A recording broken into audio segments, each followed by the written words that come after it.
Assalamu alaikum, this is Maria Arshad here and I welcome you to my YouTube channel Chemistry Clinics. I am here with the 11th part of our playlist for UHS and MTCAT Chemistry MCQs preparation practice. So let's get started.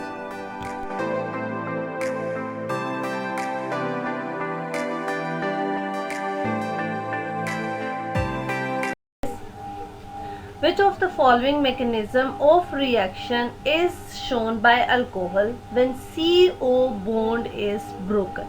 So as we know कि alcohols में basically एक O और H का bond break कर सकता है, एक bond यहाँ से ब्रेक हो सकता है और अल्कोहल्स में एक बॉन्ड CO का भी ब्रेक हो सकता है.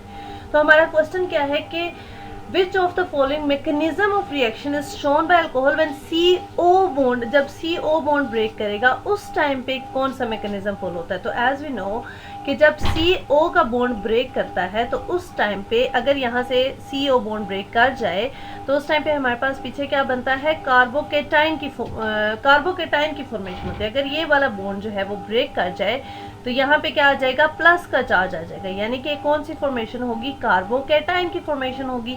और यहाँ पे कार्बन के ऊपर क्या चार्ज है, प्लस का चार्ज है.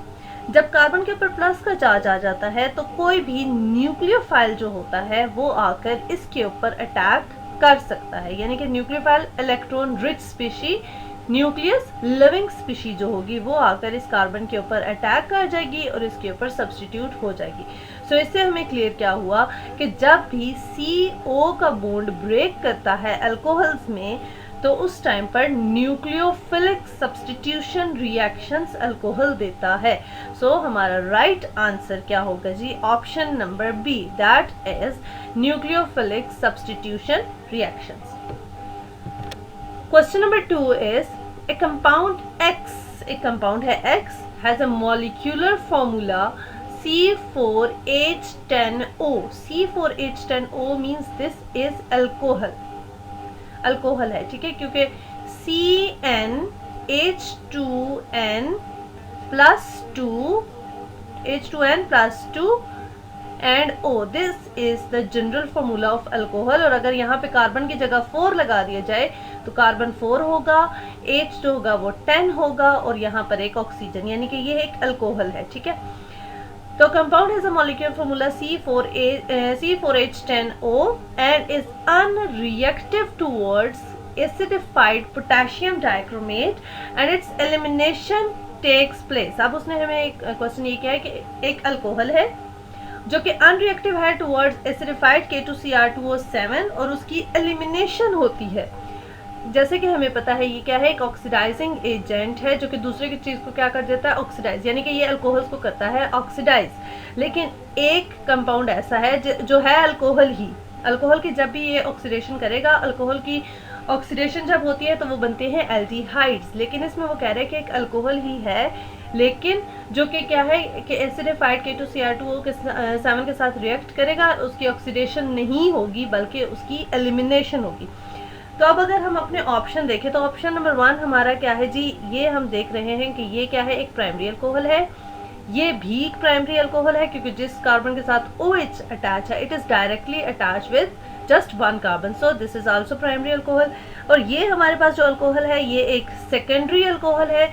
ये सारे जो अल्कोहल है यानी कि प्राइमरी और सेकेंडरी अल्कोहल जो हैं जब ये पोटेशियम डाइक्रोमेट के साथ रिएक्ट करेंगे ये एल्डिहाइड के प्रोडक्शन कर देंगे, मींस एल्डिहाइड फॉर्म होगा. लेकिन में क्या होगा, ये टर्शियरी अल्कोहल है. टर्शियरी अल्कोहल जो होगा वो टर्शियरी अल्कोहल को जब हम K2Cr2O7 के साथ रिएक्ट करवाएंगे तो वो एल्डिहाइड फॉर्म नहीं करेगा बल्कि टर्शियरी अल्कोहल्स में एलिमिनेशन हो जाती है. और जब एलिमिनेशन होगी तो दे विल फॉर्म अल्कीन्स, यानी कि जस्ट टर्शियरी अल्कोहल्स जो हैं ये वाले अल्कोहल्स, यानी कि हम कह सकते हैं कि टर्शियरी अल्कोहल्स जो हैं ये अनरिएक्टिव है टुवर्ड्स K2Cr2O7. किस वजह से अनरिएक्टिव है, क्योंकि ये ऑक्सीडेशन नहीं करेगा टर्शियरी अल्कोहल्स की और उनकी ऑक्सीडेशन करके एल्डिहाइड्स नहीं बना सकता. जबकि क्या होगा कि जब ये K2Cr2O7 के साथ रिएक्ट करेगा तो एलिमिनेशन हो जाएगी इसमें, और जब एलिमिनेशन होगा तो एज अ रिजल्ट हमारे पास एल्कीन बनेगा.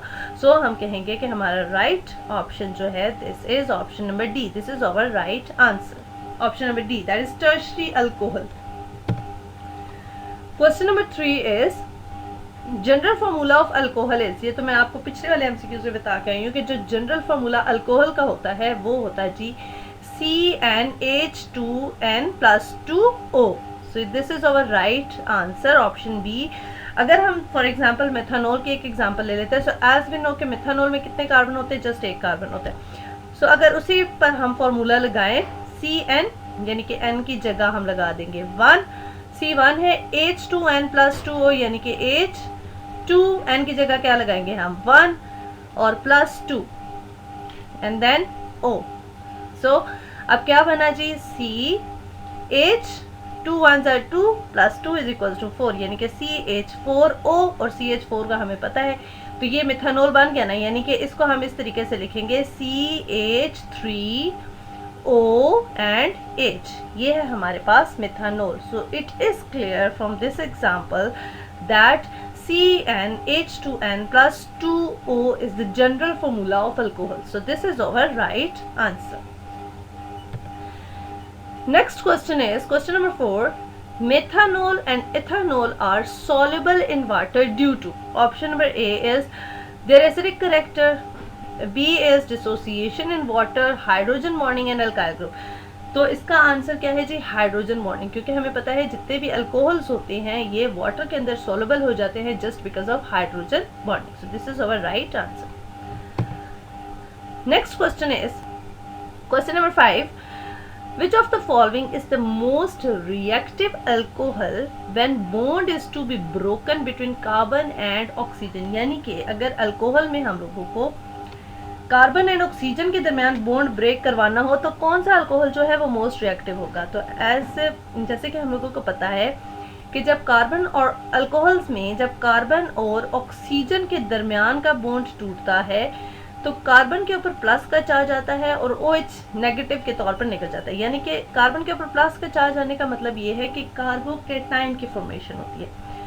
तो अब हमारे पास अल्कोहल 3 तरह के हो सकते हैं, प्राइमरी, सेकेंडरी और टर्शियरी भी हो सकते हैं. तो जब CO बॉन्ड का ब्रेक करेगा बॉन्ड तो इससे क्या होगा, कार्बोकेटाइन बनेगा. तो जितना स्टेबल कार्बोकेटाइन बनेगा उतना वो ज्यादा रिएक्टिव होगा. यानी कि टर्शियरी, एज वी नो कि टर्शियरी कार्बोकेटाइन जो होता है वो ज्यादा स्टेबल होता है, देन सेकेंडरी और फिर उसके बाद प्राइमरी. यानी कि जो टर्शियरी अल्कोहल्स होंगे वो मोस्ट रिएक्टिव होंगे टुवर्ड्स दोज रिएक्शन जिसमें CO बॉन्ड ब्रेक करेगा, क्योंकि उसमें CO बॉन्ड के ब्रेक होने से हमारे पास क्या बनता है, टर्शियरी कार्बोकेटाइन, जो कि बहुत ज्यादा स्टेबल है. सो हमारा राइट आंसर क्या होगा जी, ऑप्शन नंबर डी, जिसमें क्या दिखाया गया है, tertiary alcohol. So this is our right answer.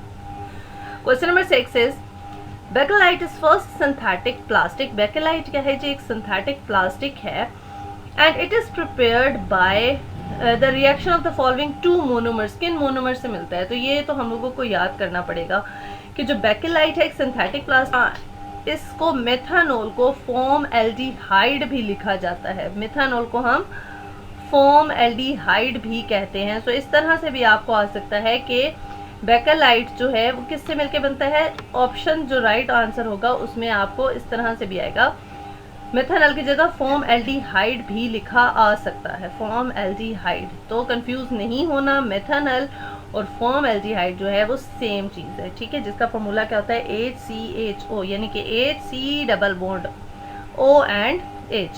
This is methanol. तो हम लोगों ने क्या बोला कि बेकेलाइट एक सिंथेटिक प्लास्टिक है जिसको जब प्रिपेयर होता है कौन से 2 मोनोमर से, मेथानॉल से और फिनोल से. So this is our right answer. और एक और चीज बहुत गौर से देखनी है कि ये मेथानॉल है, AL यहाँ पर लगा हुआ है, और ये क्या है, मेथानॉल है. तो बहुत केयरफुली आपने ऑप्शन जो है वो अपना सर्कल करना है. तो next question is question number 7. Consider the following structure of the haloalkane. This is haloalkane. अब हम इसका correct name देखेंगे. The correct name of above structure according to IUPAC is. अब correct name इसका देखें तो जैसे कि हमें यहाँ पे नजर आ रहा है कि यहाँ पे OH दिया गया है. So OH अगर आ जाए तो this will be the parent name. इसको priority दी जाएगी, यानी कि ये है एक अल्कोहल. अब अगर हम इसकी नंबरिंग यहीं से स्टार्ट करेंगे, इसकी नंबरिंग करें 1 2 3 4 एंड 5. ये 5 कार्बन है. तो यहाँ पे हम लोग देख रहे हैं कि 2 पोजीशन पर एक ब्रोमो लगा हुआ है और एक 3 पोजीशन पर ब्रोमीन अटैच है। सो इसका नाम क्या होगा?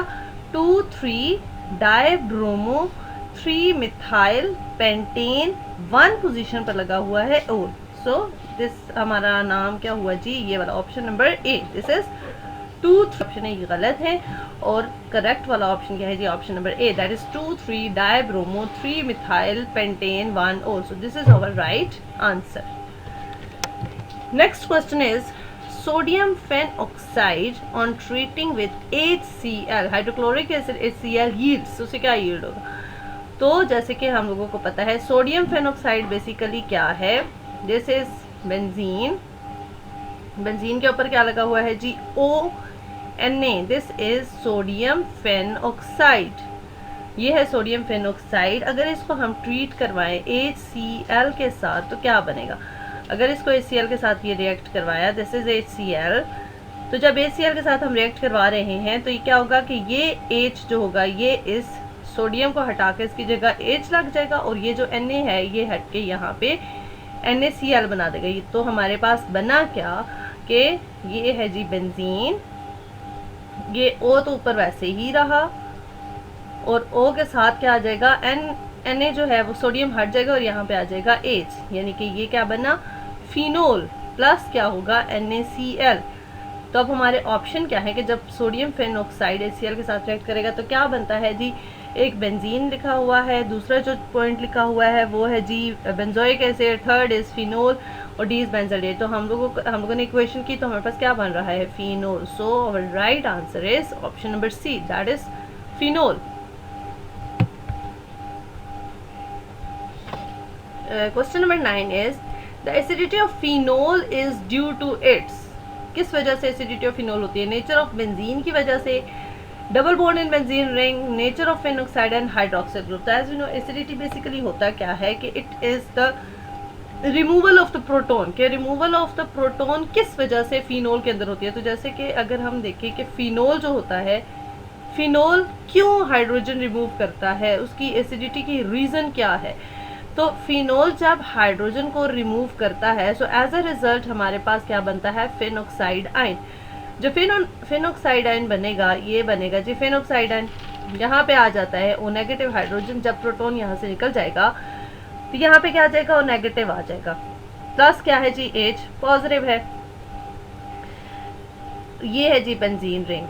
तो जब यहाँ पे ये नेगेटिव आता है, दिस इज रेजोनेंस स्टेबलाइज्ड, ये बॉन्ड इधर जाएगा, यहाँ पे नेगेटिव चार्ज आ जाएगा इधर, फिर फर्दर यहाँ से इसी तरह बॉन्ड की मूवमेंट जो होती है वो चलती जाती है, फिर नेगेटिव चार्ज ये जो होगा वो इधर आएगा और ये बॉन्ड आ जाएगा इधर, और फिर उसी तरह ये नेगेटिव चार्ज आएगा इधर और ये बॉन्ड आ जाएगा इधर। इस तरह से सारा जो है वो चलता रहता है।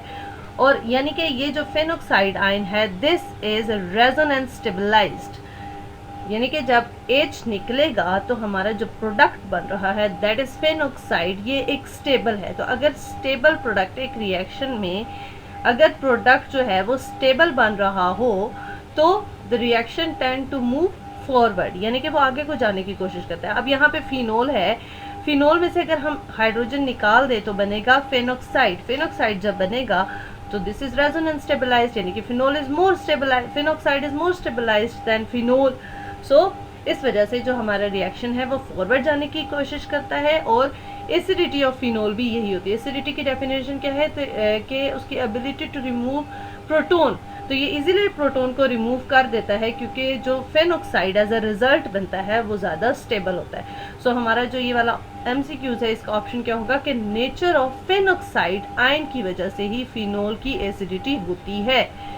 फिनोल फौरन से अपना प्रोटोन निकाल देता है जिसकी वजह से उसका क्या बनता है? फेनॉक्साइड आयन, जो कि उस फिनोल के मुकाबले में ज़्यादा स्टेबल है। सो इस वजह से और right option is nature of phenoxide. Next question is in which of the following reactions of phenol and ester is formed. तो यहाँ पे हम लोग देख लेते हैं, जस्ट हम लोगों ने ये देखना है कि एस्टर कहाँ बन रही है। ये सारे रिएक्शन उसने दिए हुए हैं। एस्टर देखना है, एस्टर का फॉर्मूला हम लोगों को जस्ट जनरल फॉर्मूला पता होना चाहिए, that is RC double bond O and OR। This is the general formula of ester. तो अब इसके अकॉर्डिंग जस्ट हम लोगों ने देखना है। तो इसमें तो कोई भी एस्टर नहीं है, ना ही इसमें कोई एस्टर बन रहा है, ना ही इसमें कोई एस्टर बन रहा है। तो एस्टर हमारे पास बन कहाँ रहा है, ये जो है ये हमारे पास एस्टर है। यानी कि अगर हम यहाँ करें दिस इज आर, ये जो है ये आर है, सी डबल बॉन्ड ओ, ओ और ये क्या है जी फिर आर है, यानी कि ये है हमारे पास ester. So our right answer is option number D. Just हम लोगों ने इस तरह के एमसीक्यूज में फाइनल प्रोडक्ट देख लेना है कि किस रिएक्शन में, रिएक्शन सारे गौर से देखने की ज़रूरत नहीं, जस्ट हमने प्रोडक्ट देखना है कि किस में एस्टर बन रहा है, और वो देखने के लिए हमें जस्ट एस्टर का जनरल फॉर्मूला पता होना चाहिए। उससे हम लोग अपना ऑप्शन जो है वो इजीली फाइंड आउट कर सकेंगे। अब यहाँ पे जितने भी रिएक्शंस दिए गए हैं उन सब में एस्टर सिर्फ इस वाली इक्वेशन में दिखाया गया है। सो this is our right MCQ, this is our right option. So this was all about today's video. इंशाल्लाह नेक्स्ट वीडियो में हम कुछ और एमसीक्यूज लेकर आएंगे और उनकी प्रैक्टिस करेंगे। So give a big thumbs up to my video if you like it, stay tuned, subscribe to my channel. Thanks for watching.